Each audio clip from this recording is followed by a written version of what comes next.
For over 3 decades, one man ruled the heart of Africa with an iron grip.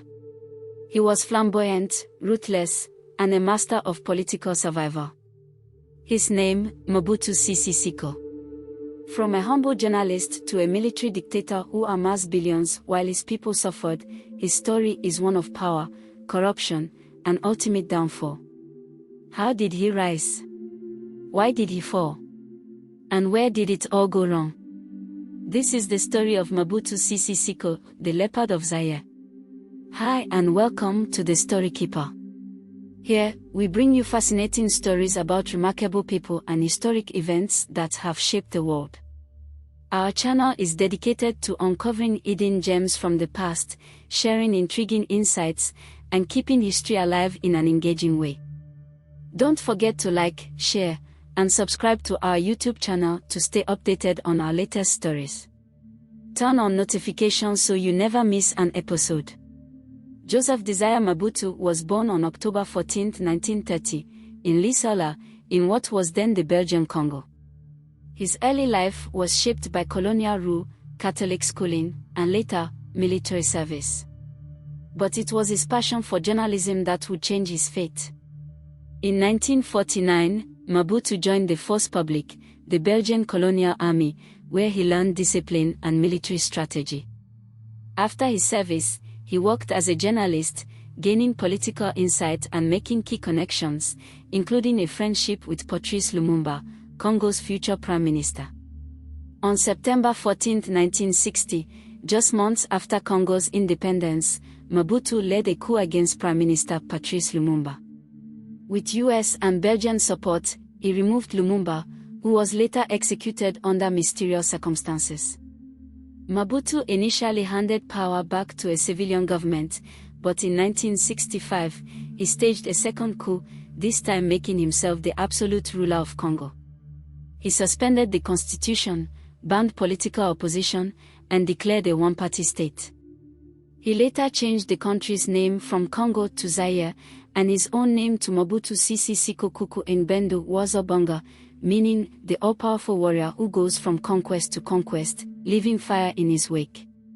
Key policy changes. He nationalized foreign businesses but gave them to his allies. He launched Authenticite, a cultural movement banning Western names and clothing. He established a personality cult, plastering his image across Zaire. For over 30 years, Mobutu ruled Zaire with absolute power. His regime was defined by corruption, repression, and extravagance, while his people lived in poverty. Mobutu amassed a fortune estimated between $4 to $15 billion, stashing money in Swiss bank accounts. He built extravagant palaces, including his Badolite Palace, known as the Versailles of the jungle. He frequently chartered Concorde jets for shopping trips to Europe. Any opposition was brutally crushed. Political opponents were executed, exiled, or disappeared. The state security forces, SNIP, were feared for their use of torture and assassinations. The press was tightly controlled, and Mobutu's rule was absolute. Despite his corruption and brutality, Mobutu had powerful friends. He was a key ally of the United States during the Cold War, seen as a bulwark against communism in Africa. The US, France, and Belgium supported him, fearing Soviet influence in Africa. He received billions in aid, which he largely stole, while his people suffered. He backed anti-communist forces in Angola and other African conflicts. Mobutu's downfall began in the 1990s. With the Cold War over, the West no longer needed him. Meanwhile, economic collapse and growing opposition weakened his grip on power. In 1994, the Rwandan genocide led to a refugee crisis in Zaire.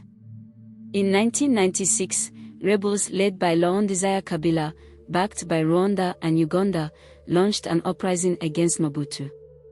By 1997, Mobutu was overthrown.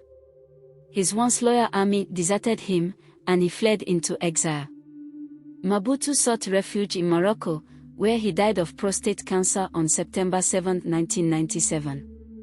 He was buried in a modest grave in Rabat, Morocco, far from the country he ruled for 32 years. Mobutu Sese Seko remains one of Africa's most controversial leaders.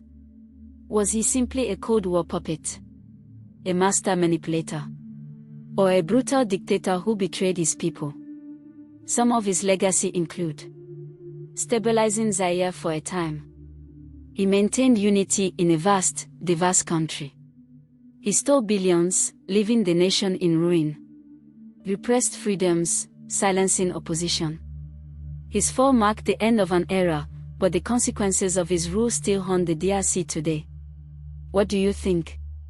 Was Mobutu a necessary evil or a tyrant? Let us know in the comments below. Thanks for watching.